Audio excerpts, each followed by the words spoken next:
To win this fight, we have undertaken the greatest national mobilization since World War II. And that's exactly what it's been. We've marshaled every instrument of American power, and we've unleashed our most potent weapon of all, the courage of the American people. These have been trying times. A cruel virus from a distant land has unfairly claimed thousands of precious American lives. To every citizen who has lost a cherished loved one, your pain is our pain. We mourn as one national family. Our country has come together. We draw solace from the faith that God has received, and the departed, He has taken the departed into His eternal and loving embrace. They will never be forgotten. Over the last weeks and months, millions of Americans have joined together in a shared national sacrifice to halt the spread of this horrible disease. The Army built field hospitals and sports arenas and convention centers. The Army Corps of Engineers is great. Over 20,000 beds in record time. The Navy sailed hospital ships to our biggest cities. Life-saving supplies and experimental medicines were rushed to the front lines as we launched a rapid search for groundbreaking treatments and vaccines. We built the most advanced and robust testing anywhere in the world, and we've done more testing than any country anywhere in the world. We suspended dangerous foreign travel. We leveraged our industrial base to produce vast quantities of critical medical gear and enacted a historic $2 trillion relief package. Through it all, we have seen the heroism of our doctors and nurses like never before. These are our warriors.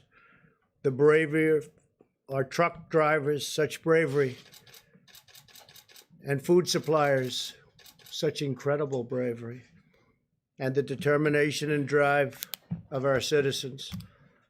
Through this unified national endeavor, we have made great progress. You could really say incredible progress. Our experts and scientists report that our strategy to slow the spread has saved hundreds of thousands of lives. Models predicted between 1.5 million and 2.2 million U.S. deaths. If there was no mitigation, it could have even been higher than that. And between 100,000 and 240,000 deaths with mitigation.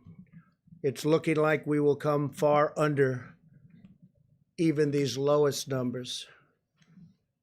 Thanks to our all-out military operation and the extraordinary devotion of our people, we believe we will experience far fewer deaths than even the optimistic projection, but there is no such thing as an optimistic projection on death. One person is too many. Our experts say the curve has flattened and the peak in new cases is behind us. Nationwide, more than 850 counties, or nearly 30% of our country, have reported no new cases in the last 7 days. Because of our early and aggressive action, we have avoided the tragedy of healthcare rationing and deadly shortfalls that have befallen many other nations, nations which, wherever possible, we are helping. In America, no person who has needed a ventilator has been denied a ventilator. We're making hundreds of thousands of ventilators. We've delivered thousands and thousands of ventilators to the states. And actually, it's been an incredible operation. We started with very little, and we ended with a lot. The United States has achieved a significant lower mortality rate than almost all other countries. Based on the latest data, our team of experts now agrees that we can begin the next front in our war, which we are calling Opening Up America Again. And that's what we're doing. We're opening up our country. And we have to do that. America wants to be open, and Americans want to be open.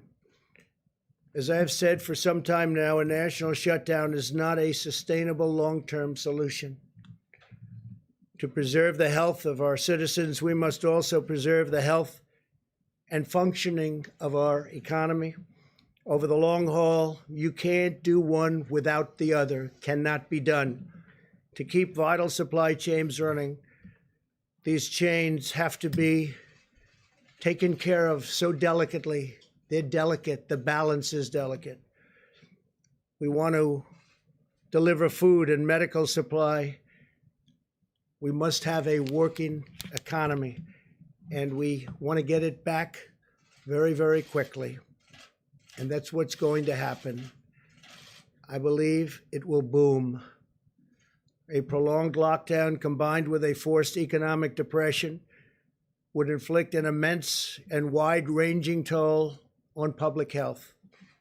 This includes a sharp rise in drug abuse, alcohol abuse, suicide, heart disease, and many other dimensions of physical and mental well-being.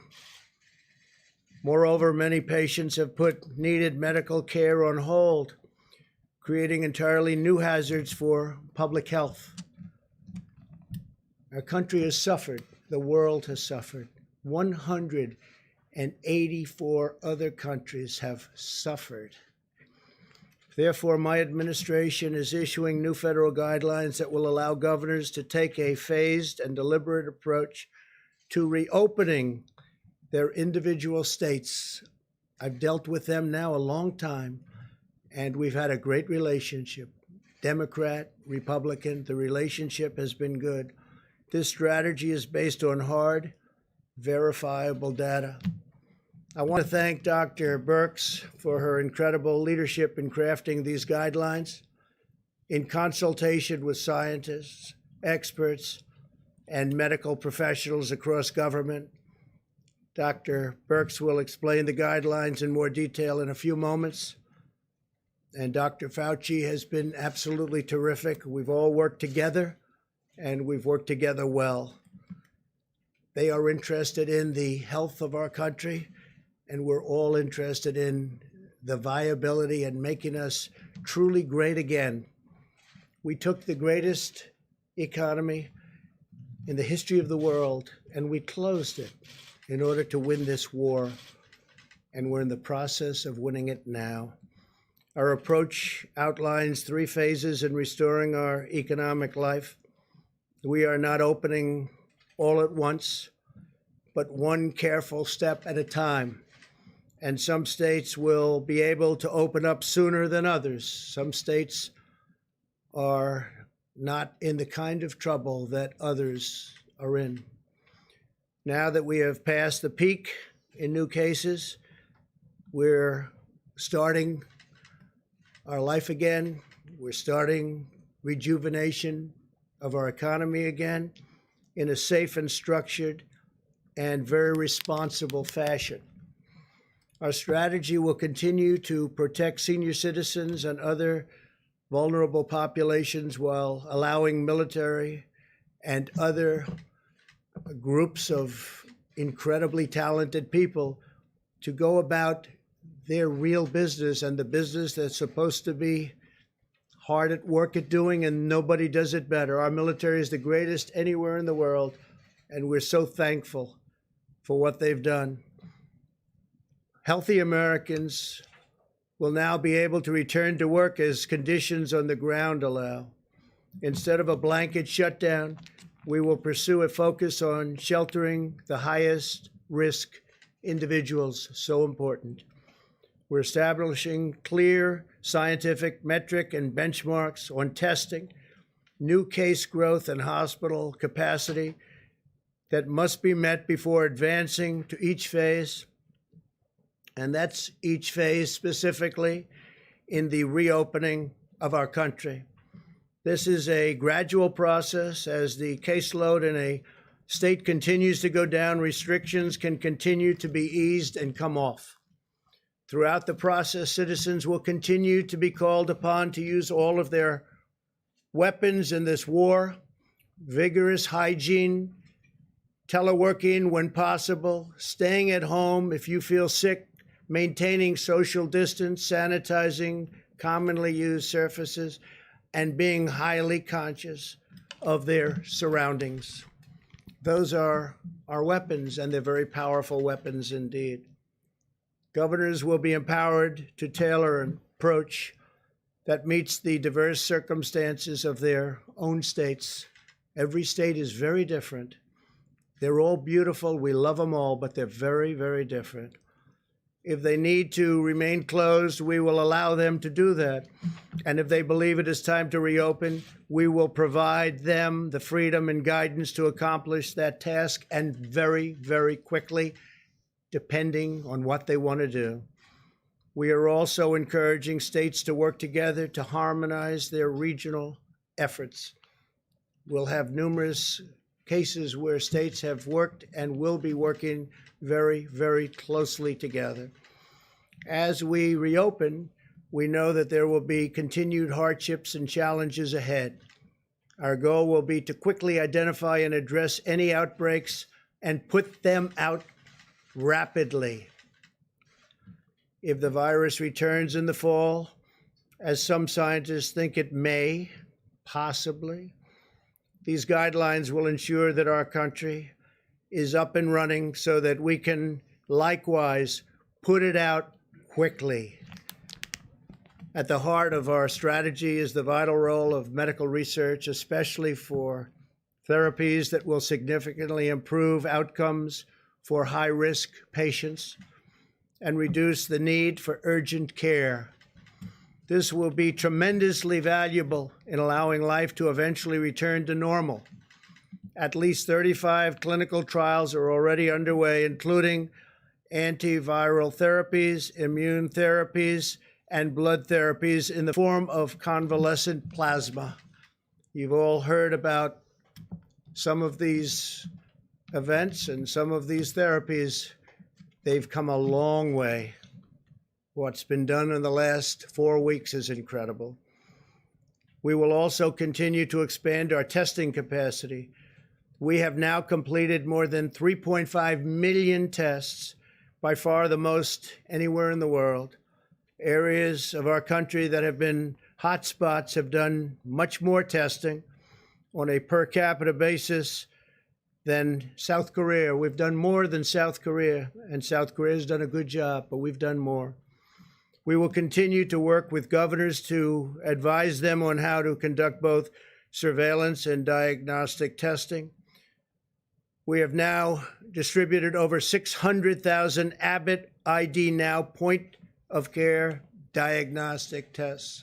These are tests that are done on site, and within 5 minutes, you know the answer, positive or negative. In recent days, we have seen a dramatic increase in the number of tests performed by hospitals and academic institutions, with more than 120,000 tests recently reported in a single day, far more than any country in the world has ever been able to do. And our numbers are actually going up. As these new and better testing solutions come online, we're seeing this additional capacity reflected in the numbers. For this reason, the number of tests processed in commercial laboratories has dropped from approximately 100,000 to roughly 75,000 tests over the last week. The reason it dropped is because we have so many other tests and we don't even have to go through the laboratories. But the laboratories have tremendous additional capacity, and states feel free to use that capacity. Some in the media falsely reported this as a bad thing, when in fact it is a great thing, because it indicates that the states are moving to faster, more local testing solutions, including on-the-spot tests. So this drop in the utilization of commercial laboratories is an affirmation that testing, which is at an all-time high, is growing at a historic rate. In other words, the laboratories are great, but now we have forms of testing that are much quicker, much better, and we don't have to use the laboratories, but they're there and they have a great capacity to do the work. As Dr. Birx has been advising our governors for weeks, we continue to have an excess testing capacity of 1 million tests per week available for use, and our capabilities are growing every single day, especially with the new tests that are coming onto the market rapidly. As we begin a science-based reopening, we must be extra vigilant in blocking the foreign entry of the virus from abroad. Border control, travel restrictions, and other limitations on entry are more important than ever to keep the virus in check and allow Americans to get back to work. The sacrifices our citizens have made in this time of crisis will be remembered, studied, honored, and praised for generations to come. We're really all working together.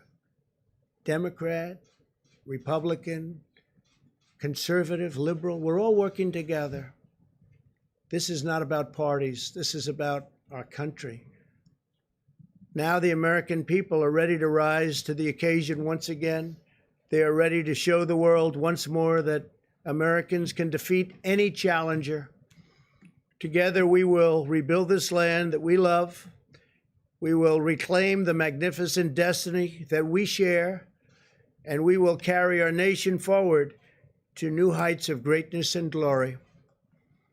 I would now like to ask Vice President Mike Pence and Dr. Birx to further explain the new guidelines. I want to thank Dr. Birx. I want to thank Dr. Fauci, and I want to thank really especially a man who has devoted 24 hours a day to his task force and done such an incredible job, our great Vice President, Mike Pence. Please, Mike.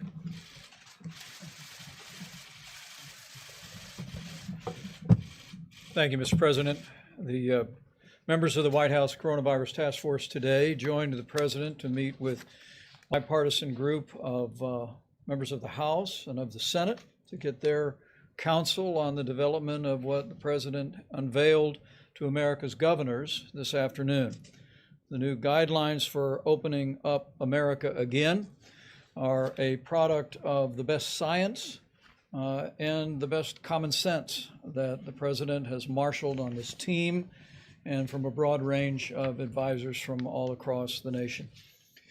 From the moment President Trump established the White House Coronavirus Task Force, early on, he made it clear that we have no higher priority than the health and safety of the American people. The President launched a whole of government approach. And while we stand here on this day with more than 640,000 Americans having contracted the coronavirus, and our hearts go out to the families of the more than 31,000 Americans who lost their lives and those who continue to struggle with serious consequences of the coronavirus. The truth is that because of the decisive action that our president took early on, suspending travel from China and thereafter from portions of Europe and South Korea, screening passengers, because of the strong actions in partnership with every governor across America, because of the extraordinary efforts of America's healthcare workers on the front lines, and because of the cooperation of the American people and God's grace, we are slowing the spread. We are flattening the curve. We have preserved the capacity of our healthcare system, and we've protected the most vulnerable. In a word, because of the actions of this president, this administration, governors at every level, our healthcare workers, and our fellow Americans, we've saved lives, and every American should be comforted by that. And we can see it in the numbers. In the charts that I'll present today, these three maps track influenza-like illness, which in this instance is mostly coronavirus across America. The first map reflects the total number of cases on the week ending March the 28th. The next map reflects our data about the total number of cases on the week ending April 4th. And we stand here today with the final map reflecting the total number of cases across America as of April the 11th. With these trends underway, President Trump tasked the White House Coronavirus Task Force to develop new guidelines for opening up America again. Those guidelines were presented today first to our nation's governors. And it is our intention at the President's direction to provide these guidelines to assist governors and state health officials in evaluating the most responsible manner to reopen the economies of their states at a time and manner of their choosing. The guidelines, as Americans who are looking on will note, begin with what is the best criteria that our experts have developed: a downward trajectory in cases over a 14-day period of time, ensuring that states have proper capacity in their healthcare facilities. The second set of proposals includes a description of recommendations for state preparedness. And let me say to the American people what President Trump made clear to our governors today, that our administration will continue to work day in and day out through our task force, through FEMA, to ensure that our states have not only the medical supplies, but that we continue to rapidly expand testing across the nation. The President reflected on the progress we've made on testing, but a few statistics for that as well, which I hope are an encouragement to the American people. On March 11th, we had performed a total of 23,588 tests. Because of the public-private partnership that President Trump initiated with commercial labs across the country, that number was 83,500 by March 18th. And as the President just said, that number is 3.5 million today. It is our expectation that we will have tested more than 5 million Americans before the end of the month of April, and we'll continue to scale those resources. So testing and medical supplies will continue to be an ongoing partnership with our states, and we want our healthcare workers and people all across the country to know of our commitment to that. Finally, the President directed us to propose a phased approach to reopening our economy. It is based on up-to-date data and readiness. We'll continue to provide the very best data to our states, working with their health officials.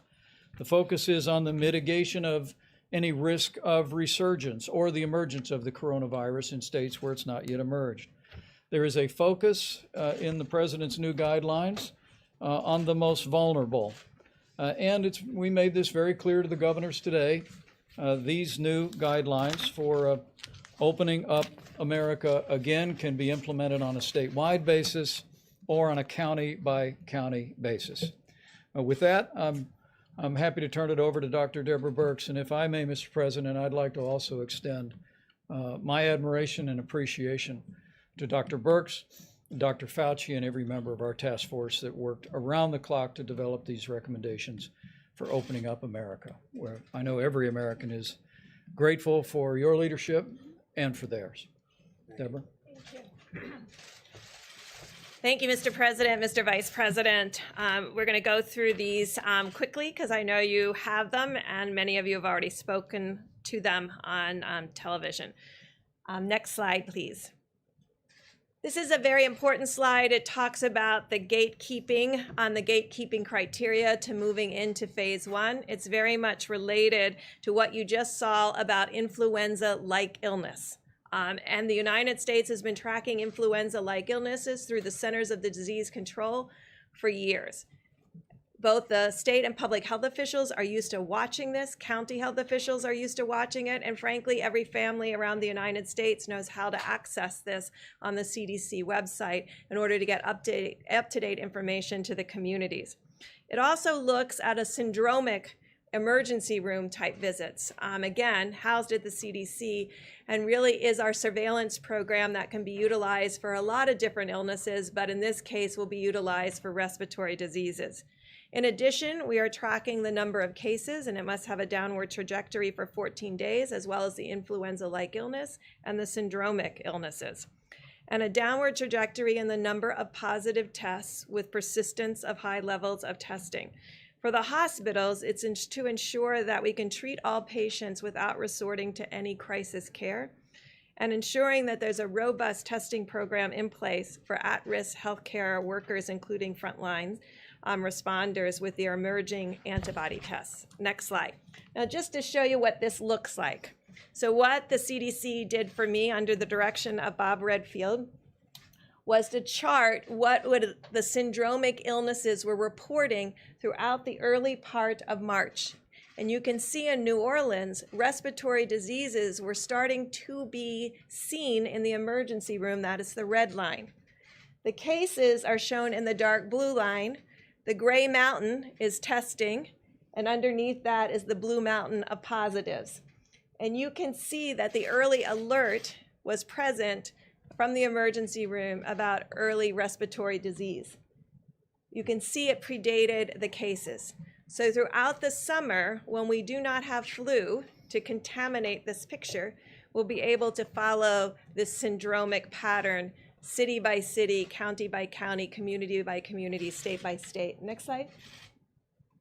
In addition, the CDC has the influenza-like illness net distributed throughout the United States, very useful in the winter time.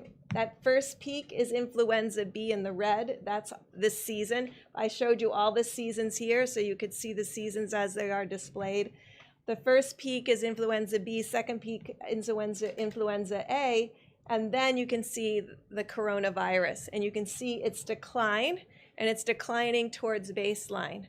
This will allow us, again, city by city, community by community, state by state, to look for variations in an early response mode in those localities that I described. Next slide.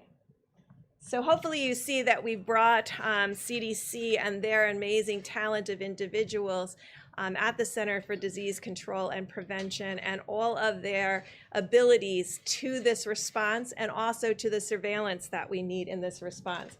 But I want to call your attention to the third bullet on this graphic. So we're tracking those two pieces that I described.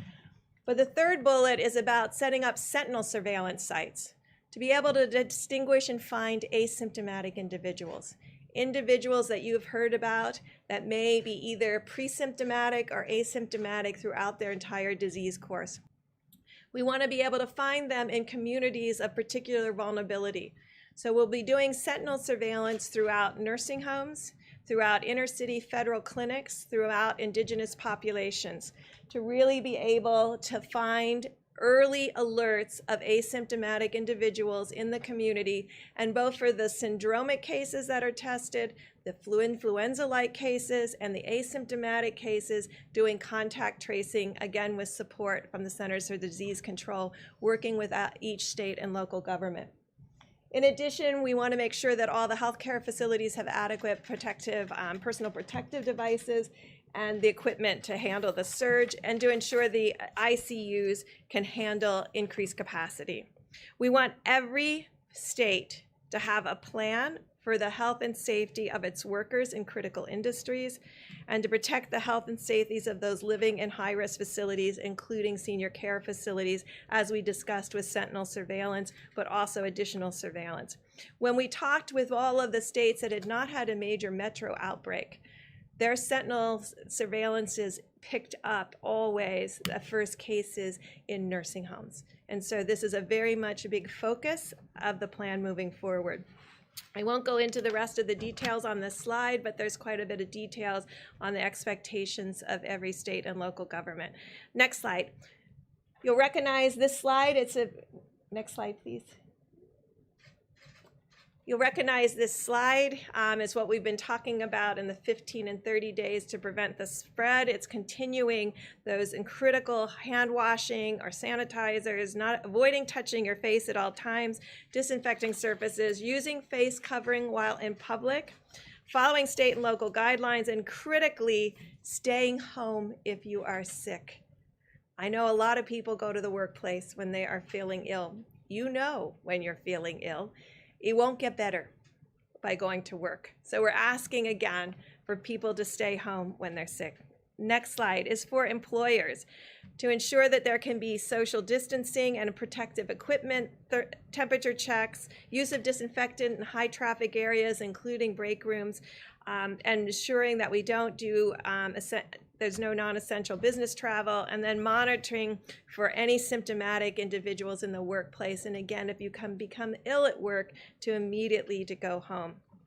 And ensure that there's contact tracing of all the individuals that become sick. I'm going to go through the phases very quickly, but you have the details. Phase 1. Again, you have to go through those gating criteria related to 14 days of decreasing evidence of illness and decreasing testing despite adequate testing. So phase 1 begins with all vulnerable individuals, including those with comorbidities, continuing to shelter in place, and ensuring that those that first go out into the public are not those that are most vulnerable to bad outcomes in this disease.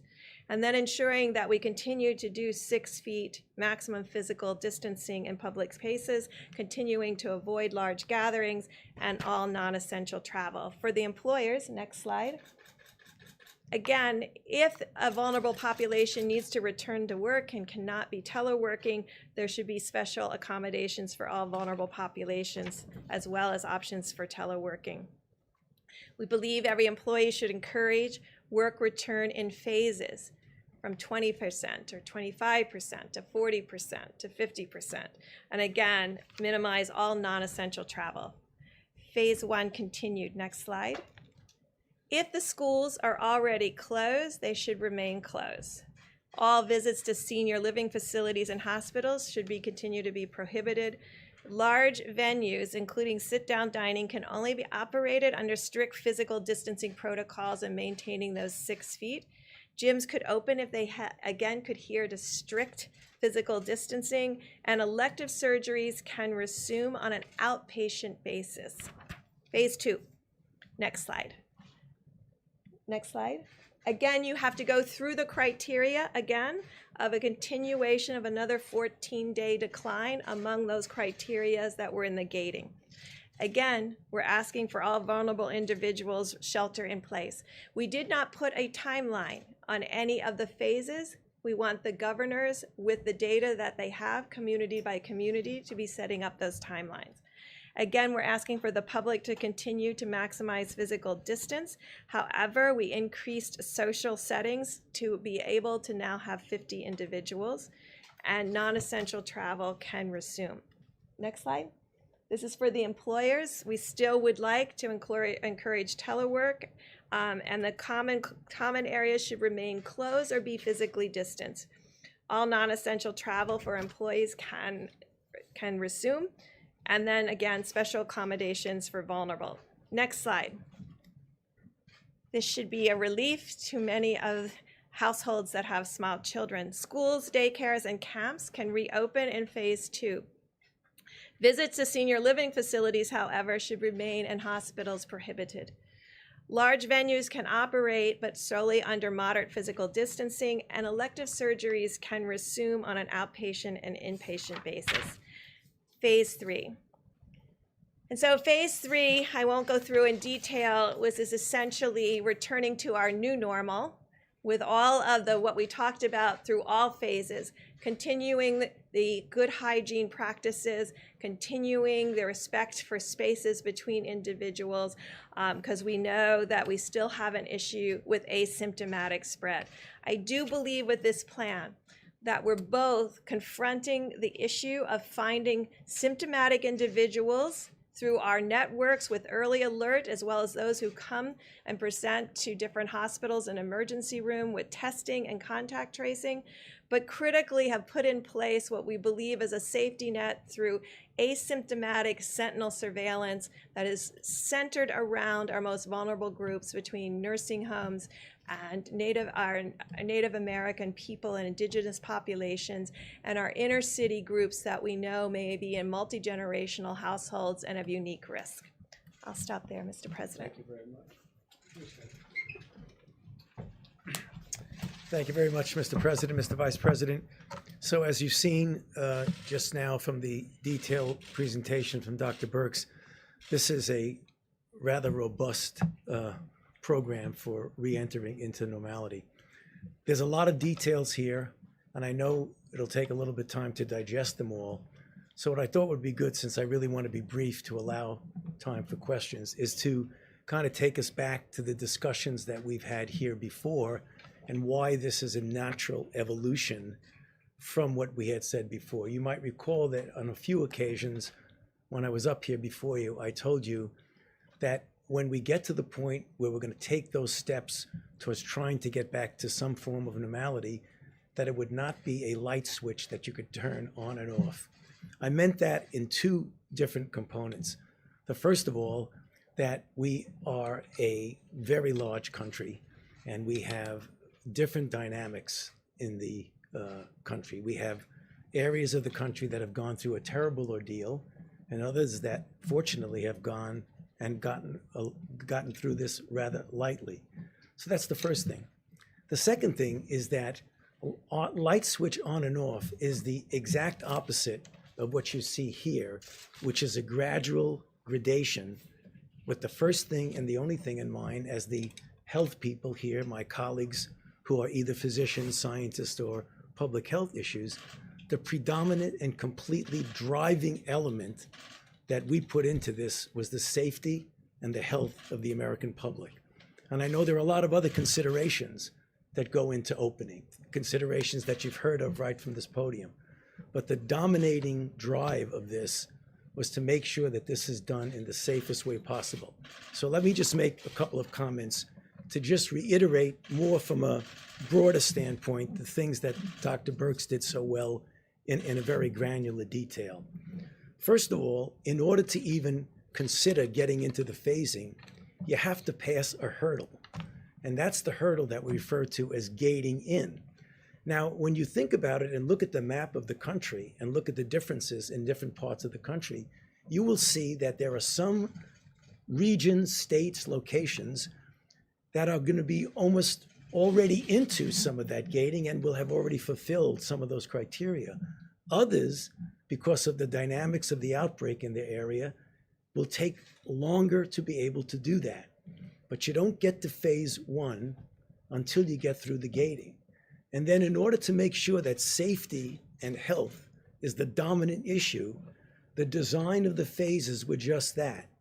You go into phase one, if you get no rebound and you satisfy the gating for yet again a second time, then you go to phase two. If you have no rebound and you satisfy the gating criteria for a third time, you go into phase three. So there are multiple checkpoints of safety there. So as I've said from this podium, when we were talking about the first 15 days of the mitigation, and then we extended it another 30 days, I essentially pleaded with the American public to say, let us make sure we do the best that we can to accomplish that. And in fact, mitigation works. You saw the charts that the Vice President and that Dr. Birx put up. It worked. And what we hope, and I believe we will be successful, if we carefully do this, again, with the attention to the safety and health of the American public, that we will be able to, it will be staggered. Not every state, not every region is going to do it at the same time. That's clearly obvious because of the varied dynamics of the outbreak. But we feel confident that sooner or later, we will get to the point, hopefully sooner, with safety as the most important thing, to a point where we can get back to some form of normality. The one thing I liked about it that Dr. Birx said so well is that no matter what phase you're in, there are certain fundamental things that we've done that are not like it was in September and October. You want to call it the new normal, you can call it whatever you want. But even if you are in phase 1, 2, 3, it's not okay, game over. It's not. It's going to be a way that we protect ourselves because, as we know, and as I've said from this podium, it may very well be, as we go the cycle around, that there'll be this virus that wants to come back to us. I think we're going to be able to handle that. Thank you.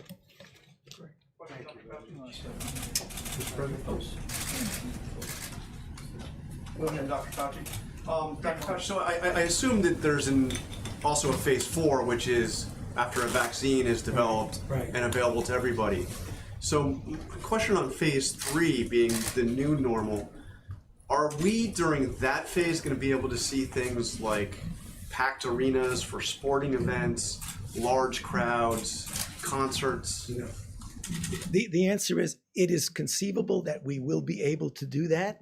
I think there will always have to be attention to making sure that we don't do all that packing in together. I think we'll be able to have sports events in that phase where you actually have participants there. I'm not sure you're going to be able to do that uniformly and evenly temporally with everyone, but when people get to that phase, paying attention to the fact that if there is a rebound of any sort, that when you're in that phase, you can respond to that, or you put it back and go in the other way. So the flexibility is that there may be some setbacks. I mean, let's face it, this is uncharted water. There may be some setbacks that we may have to pull back a little and then go forward. But John, the direct answer to your question, I do see us getting more towards normal. Mr. President? Mr. President, if you take a look at the gating criteria as outlined in these guidelines, there are at least a handful of states, I just looked at the trend lines, Idaho, Wyoming, Hawaii, Montana, that look like they've already satisfied that gating criteria. Right. In your call with the governors this afternoon, did you hear back from any states who said, we're already there, we could start the process now? I did. I heard from a number of governors that said they're in very good shape. I also heard not only from the call, but I heard from some of the governors previous, and I think you'll have some very good things to report over the next few days about states opening up. And I think, John, having to do with your call on sports, depending on the area, depending where we're talking about, you're going to have large areas of our country where this has not been or has been totally eradicated. You'll be able to have those full arenas. Now, with everything being said, a lot of great work has been done on vaccines, but you have a testing process. Therapeutics, likewise, we have a lot of great things happening therapeutically. That will be a step further. But in terms of sports, they'll probably start off. As you know, I spoke to the commissioners yesterday, almost, I guess, of every sport. And many of them are going to be starting without the fans. So it'll be made for television, the good old days, made for television. And it'll go that way. And then fans will start coming in. Maybe they'll be separated by 2 seats. And then ultimately, we want to have packed arenas. When the virus is gone, we're going to have packed arenas, and we're going to be back to enjoying sports the way they're supposed to be. And the same thing can be said for restaurants. So at a certain point in time, when the virus is gone, we're going to be back to normal. Mr. President, Please go ahead. Mr. President and the doctors, can you clarify then, is the 30-day period to stop the spread, are those mitigation efforts still in place, or have they been replaced by this new guidance? Well, they're going to be in place to a large extent, and it also depends on the governors what they want to do. You have very different states. If you look at Montana, Wyoming, North Dakota, that's a lot different than New York. It's a lot different than New Jersey. So it's going to be very dependent on the governor. We're recommending, as you see in the charts, we're recommending certain things. They'll be in place dependent on what the governor wants to do. If we see something wrong, we will be expressing ourselves very strongly. Please go ahead. Thank you, Mr. President. Does this mean that states such as Montana and Utah that already meet that gating period, will they be able to go to phase 1 as early as, say, tomorrow if the governor decides? You're talking about those states that are in great shape already? Yes. They will be able to go literally tomorrow, yes, because they've met all of the guidelines. If you go back, you're going back 14 days, you're going back even a month, and they have the ones that I'm thinking about, the ones that I've already spoken to governors about, they've met those guidelines actually pretty long ago. Mr. President, what's your message to those protesters we're seeing? We saw a lot in Michigan, but in other states that are saying that they are refusing to comply with the stay-at-home orders issued by governors and local officials. I mean, isn't it important for everybody to go along with this as we go through these phases? Well, they've been going through it a long time, John, and it's been a tough process for people. You know, I told you there's death and there's problems in staying at home too. It's not just, isn't it wonderful to stay at home? They're suffering. This country wasn't built on that principle. It was built on an exact opposite principle, actually. And I watched in one particular state where they want to get back. They want to get back. They were very strict sanctions that were put on people. That was probably the most strict of all. But I just think the American people have been incredible. When you look at, John, when you look at what they've done, when you look at what they've been through, when you look at all of the death and all of the problems and all of the sickness, when you look at what's happened, I just think the American people have been incredible. Urge those protesters to listen to local authorities? I think they're listening. I think they listen to me. They seem to be protesters that like me and respect this opinion, and my opinion is the same as just about all of the governors. They all want to open. Nobody wants to stay shut, but they want to open safely. So do I. But we have large sections of the country right now that can start thinking about opening. There'll be some mitigation, and they'll keep it going for a period of time, including masks, by the way, in areas that you wouldn't even think. I asked a question today. I said, why would they wear masks in Wyoming or Montana or North Dakota? And that's if somebody should come in from an area that isn't so successful in terms of what they've done. So that will be a governor's choice, and we'll have no problem with it. Mr. President, you spoke this afternoon with your new congressional advisory groups, 32 bipartisan members of the House, 65 bipartisan members of the Senate. One of the big topics was the fact that the Small Business Association loan pot of $350 billion has hit the cap. It's exhausted. There's nothing moving on the $250 billion to replenish it. What did you tell those bipartisan groups today about getting the move on to get some more money into the hands of small businesses? So just for the viewers watching this or hearing you ask that question, exhausted is a good thing, not a bad thing. It went quickly. It is so popular. The banks have been incredible, including 4,000 community banks. 4,000. Most people didn't know you had that many banks. 4,000. Still need a lot of them. What they want is people want to keep this going. And we're doing it to keep the small businesses open and to keep the workers paid. And we have a $250 billion request. The Democrats like it. The Republicans love it. And to be honest, I think something's going to be happening. I hope so, because this is a very popular program. It was really executed flawlessly.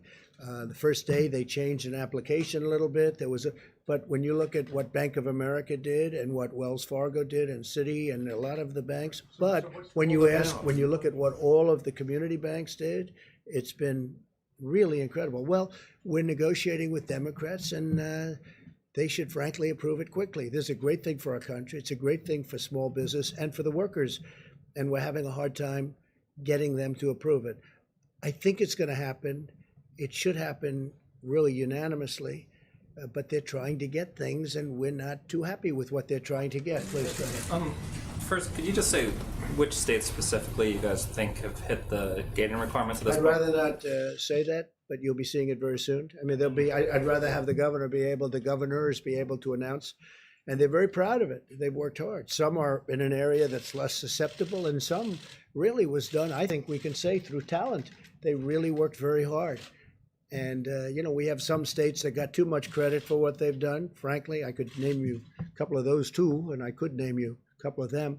And we have others that haven't been given credit that have done a phenomenal job. And part of the guidance seems to sort of shift to states and companies the burden not just of additional testing and surveillance, but also this sort of new normal in which, there's smaller crowds in restaurants and bars and Well, arenas. that's not going to be normal. There's not going to be a new normal where somebody has been having for 25 years 158 seats in a restaurant, and now he's got 30 or he's got 60, because that wouldn't work. That's not normal. No, normal will be if he has the 158 or 68 seats, and that's going to happen, and it's going to happen relatively quickly, we hope. But that's our normal. Our normal is if you have 100,000 people in an Alabama football game, or 110,000 to be exact, we want 110,000 people there. We want every seat occupied.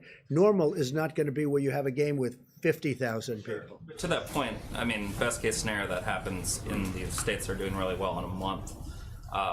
Obviously, for I think a lot of other states, it's going to be longer than that. So my question is, what is the federal government going to do to sort of help, especially companies, but states and local governments in those positions, pay for what is now going to be an even longer extended? We're going to be watching over. We're going to see that everything is working out smoothly. We're in very strong communication with the governors. We're going to be helping with testing. They're going to be doing the testing. It's got to be a localized thing, and it really has been since I've been involved, because I came in and federal government's supposed to do testing of parking lots in the middle of a certain state that's 2,000 miles away. It's ridiculous.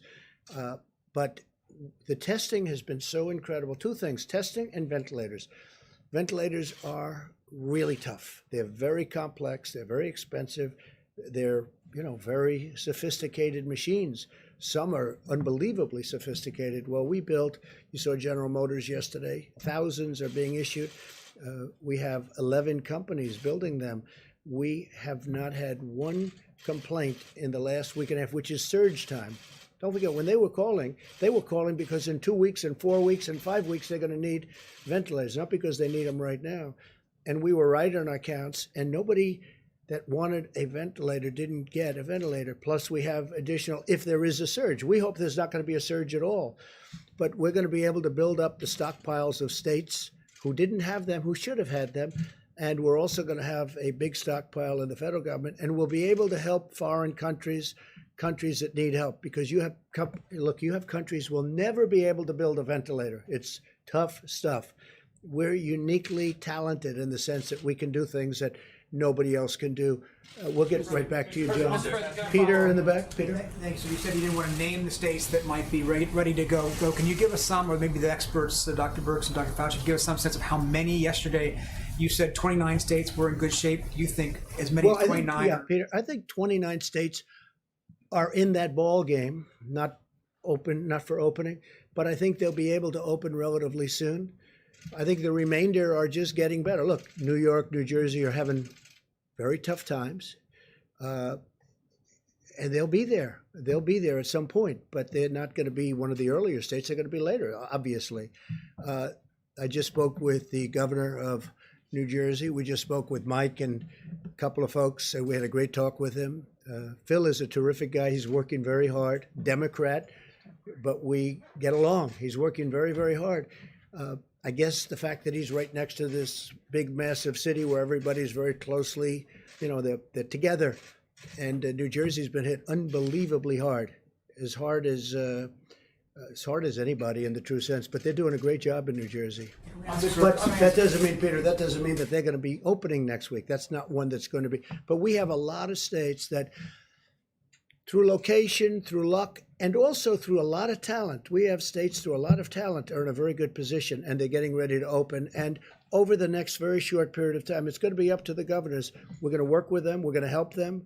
But it's going to be up to the governors. I think you're going to see quite a few states starting to open.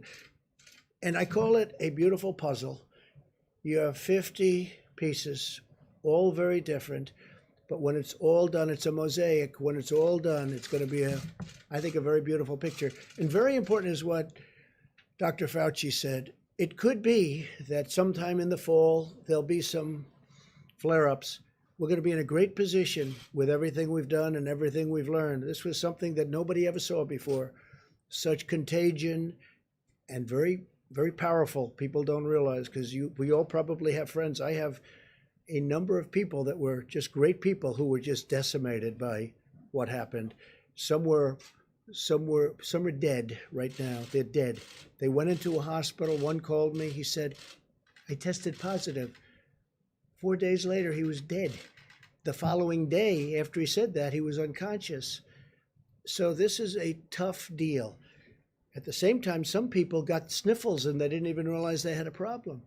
And they are supposedly immune. We're going to find out about that. Even that's a little bit soon, because we don't know how long the immunity lasts.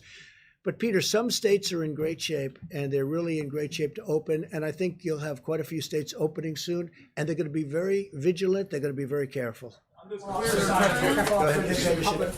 public health experts have said that this would be better done if there were comprehensive surveillance testing, which we're obviously not in position to do. I wonder if maybe Dr. Birx and Dr. Fauci could tell us whether they feel comfortable. Dr. Fauci and I will do it together. It's why I wanted to put up the syndromic and the influenza-like illness piece, because what is key in this is the early alerts and getting in there. before they even know they have a problem. And I think CDC has been remarkable in building these platforms. Dr. Redfield integrated them so they're all on the same website. If you look at COVID-19, if you go into cases, you can find all of the data. And the beauty of it is the states are used to utilizing that through flu season. So the testing and contact tracing, and Dr. Redfield will be putting people in every single state to make sure that CDC is standing beside the state and local health officials to make sure that all of those cases are immediately identified and contact traced. I think what's new and what's really critical is this constant sentinel surveillance for asymptomatic individuals in communities that we know are particularly vulnerable. And that hasn't been done in flu before. And I think that's going to be the added dividend that's really focused on who is most vulnerable and how do we get the fastest alert by generally screening people without symptoms. So people who are just coming to the clinic will be screened for COVID-19. And we do have enough testing capacity to do both that surveillance piece as well as the diagnostic piece and contact tracing. Just a follow-up. No, actually, people have gotten confused about that because in the beginning when we were focusing really on just mitigation and really trying to keep peaks down and trying to worry about ventilators and PPEs and things like that, when you get a little bit more grace period, you can start figuring out what is the penetrance of this virus in society. What are we missing in people who might be infected? What is the percentage of those people that are out there? That's going to inform us greatly for a number of things, including the level, once we prove that antibody test that you have is really protective, and we still don't know that yet. We're going to find that out. We may get a good feel of what the level of protection might be in society, but we don't know that yet. So it's going to give us information as to what the vulnerable areas are and how we need to respond. Remember, there's two types of things: antibody tests and tests for the diagnosis of who has the disease. One you need for contact tracing, the other you want to need for finding out what's in society. We're going to have both of those much, much better as we go in the next weeks and months. And by the time we get into the fall, I think we're going to be in pretty good shape. Mr. Peter, President, on I the just small have to business say loans. that as we see a hotspot possibly developing, maybe not, but if we see a hotspot developing, we've learned a lot. We'll be able to suppress it, whack it. We'll be able to do things that people weren't even thinking about because nobody's ever gone through this. In 1917, they went through something that was similar, probably not as contagious, probably more powerful in certain other ways, but we are going to be able to suppress it, we think, and we're going to watch it very closely. We're going to be able to watch things very closely. Please. Mr. President. Yeah, Bob, please. Thank you, Mr. President. I think what's really important is during this bringing people back to work and our economy back to work, and what's going to go back is that we're going to be very aggressively focused on early case recognition, isolation, and contact tracing. In the event that we just went through, unfortunately, as we started, we were very capable of doing that. When the initial cases all came from China, all the way through January, all the way through to the end of February, we were able to identify cases early, the first 14, do the contacts, do the contact tracing, over 800 contacts. We identified that 2 of those contacts were actually infected. We were able to isolate them. We were able to contain the outbreak. We're about to enter a new phase of this where we're going back to containment. And mitigation is going to continue, as Dr. Birx and others have said. Some of the things that we've learned to do, we're going to continue. But the major thrust of how we're going to control and make sure that we continue to keep this nation open is early case recognition, isolation, and contact tracing. That's the fundamentals of public health. That's what we're going to do. You see, we have very good surveillance systems that are going to help us.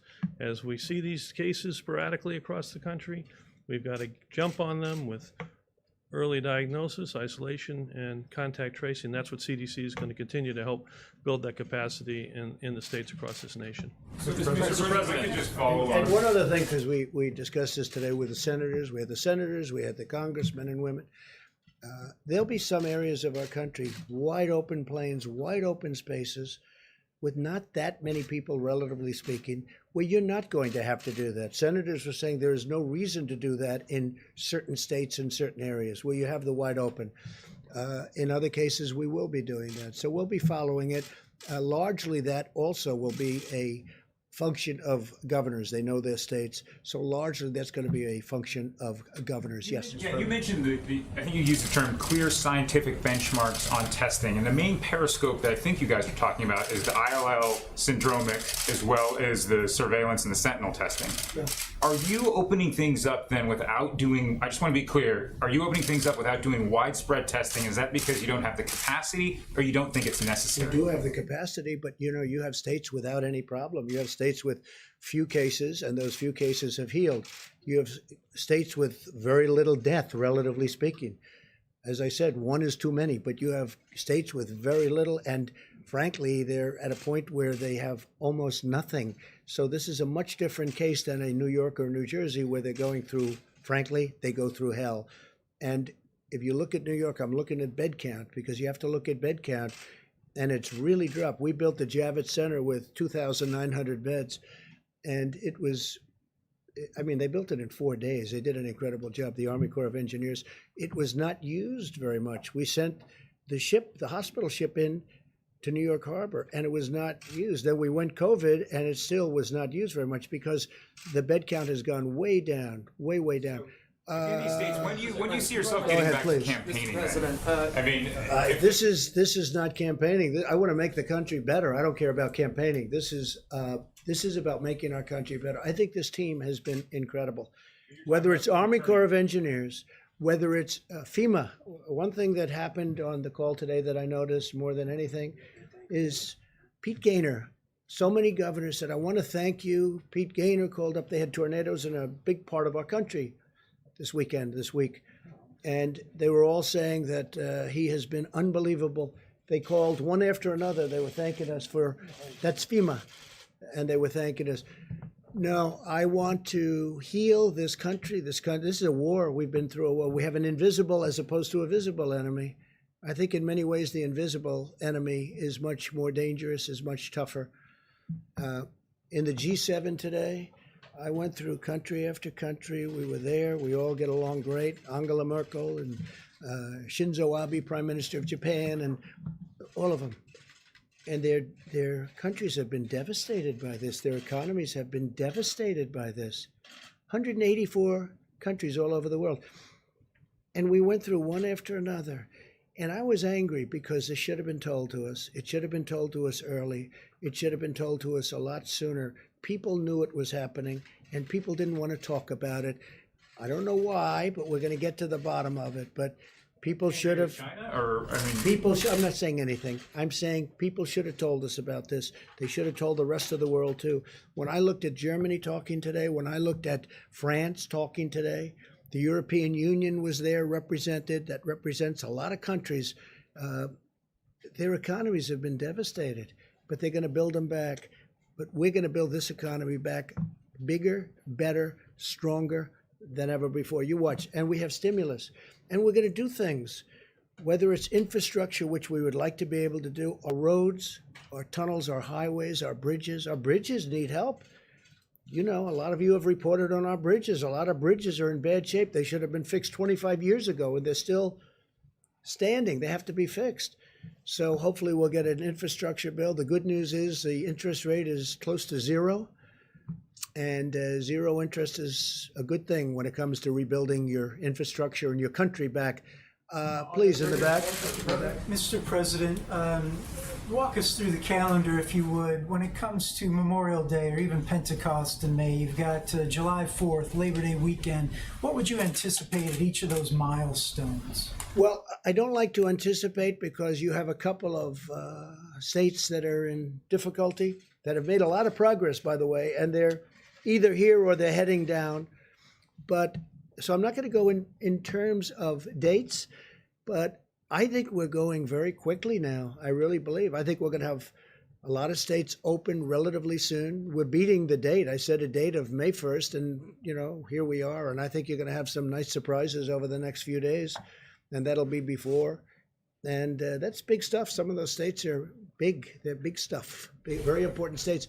And it's going to be added on. And as we look, I don't want anyone coming back that isn't in position to come back. The last thing we want is for, let's say, a New York to come back too soon, or a New Jersey to come back too soon. We want them to come back when they're ready, but they're really heading in a good direction. And I think it'll be much faster than people think. I think it'll be quicker, but it's got to be safe. Yeah, please, in the back. Thank you. Has the government modeled the possibility of what might happen, how many deaths might occur if there is a widespread resurgence? If this just doesn't work, I mean, how many deaths are we talking about? So if we didn't do what we did, we were talking about up to 2.2 million deaths. So that's 5 times almost what we lost in the Civil War. Okay, But from here on if everything happens properly, and if we continue to go the way we're going now, we will be significantly less than the lowest number with mitigation. So we'll be significantly less. And it's still a lot of people. 1 is too many, as I've said, 1 is too many, but we'll be under the number of 100,000, which was the minimum number projected by the model. And I give everybody up here, I give all of the people that we've been working. I mean, this was a military operation with a lot of private help. If you look at Roche, they were incredible. Look at Johnson & Johnson now, what they're doing. They are very far advanced on a vaccine. I think therapeutically, we have some of these genius companies. They're truly genius companies. I'm seeing them. I'm meeting with the people that run the companies and scientists. And I mean, what they're doing is incredible. It's incredible. It's a beautiful thing to see. So I think we're very far advanced, and I think we're going to be in great shape soon. Yeah, please. Mr. President, I know you don't want to mention specific states, but what about Washington and California? Do you have guidance for? Do you mean Washington State or Washington here? Washington State and California? Do you Well, have that's going to be guidance? up to them. They're going to have to make that determination. I mean, the governor of Washington was saying that he can't find cotton, because, you know, a swab is a very easy thing to get. And swab is essentially, it's a little bit more sophisticated than a Q-tip. And you got to be able to go out and find, you know, the federal government shouldn't be forced to go and do everything. What we've done is incredible. What we've done are the ones that can't be done, like, for instance, the ventilators that can't be done by anybody but a very powerful, very great manufacturing country, which is what we are and what we're really getting to be. And I have to tell you, some of these companies, what the job they've done, and we're going to recognize them pretty soon, the job they've done in terms of getting out, in particular ventilators, because ventilators are so hard. They're so, I say, and some people say, oh, it's not really as complicated. Well, it's like building a car. And you know what? The price is the same too. It's a very expensive thing for a sophisticated ventilator. It's very, very tough stuff. Yeah, please. Mr. President, let me toss this question up to you and to the doctors as well. Truthfully, for those states that aren't ready to go to phase 1, to get through these phases, do we have an idea of how many millions, tens of millions of tests they're going to need for them to get through these phases? Any number out there? Tests of any sort? Yeah, so I mean, you've heard me talk about tests for a while from the podium, and I think what has happened over the last several weeks is hospitals and clinics that could move to the more point of care test, move to those point of care tests. And what it's left is an amazing array of capacity that exists in the country for at least 1 million more tests per week. So we have a whole team working lab by lab to see what it would take to turn on all of those labs that aren't running the pieces of equipment now. So you see in the system, I just said to you, there's 1 million more tests per week, that we have tests sitting there and equipment sitting there. And now we have to really deal with each single lab to really figure out what they need. And I just want to thank Administrator Verma, Seema Verma, who went through with us. And thanks to the lab directors, they really explained to us highly technical difficulty to run some of these big pieces of equipment, because you have to aliquot the samples, you have to centrifuge, you have to put them on the machine. It takes a tech full time. At $50 a test, it wasn't enough to hire another technician to run the machine full time. So at $100 a test, it is. So those are the kinds of changes we have to make bit by bit by bit. But that alone doubles our testing capacity per week. So we're committed to work with laboratories to answer every one of their issues with the state and local governments. And I think, frankly, every conversation I have, and the governors will say, I need 5,000 people tested. And I say, well, at the University of X, there are 6,700 tests waiting for you. So it's more of making sure that every governor and every public health official knows exactly where every lab is and where the tests are, so we can create with them a real understanding so all these tests can be run. So yes, there is twice the capacity right now. You're So assuring just so you the government they have understand, the steps. excuse me, just so you understand, we have tremendous testing capacity. You look at the labs, they're actually saying, send us. And the reason it's gone down is because we have so many other tests that frankly are easier because you don't have to send. They're on site. And now we have the new saliva test that just came out yesterday, which is probably the easiest of them all when you get right down to it. And I was seeing where Rutgers is involved, great school, great college, great university, and they're using that. So many people are going to want to use that, but they don't have to use the labs anymore. Labs are great, highly accurate, very, very great companies, but they're down. They have tremendous, as that goes down, you have additional capacity. We have tremendous testing capacity. And to think that a month and a half ago, we had virtually nothing. I just want to conclude, we're opening up our great country again. It's going to be over a period of time.